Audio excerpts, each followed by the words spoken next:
సినిమాలు చూచేవారు కొందరున్నారు.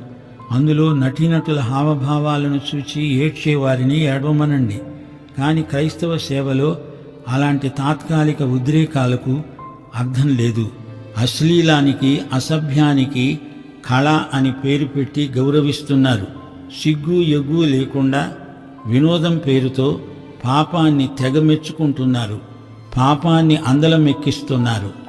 పాపం పట్టపగలే నడివీధిలో తలెత్తుకొని తిరుగుతున్నది.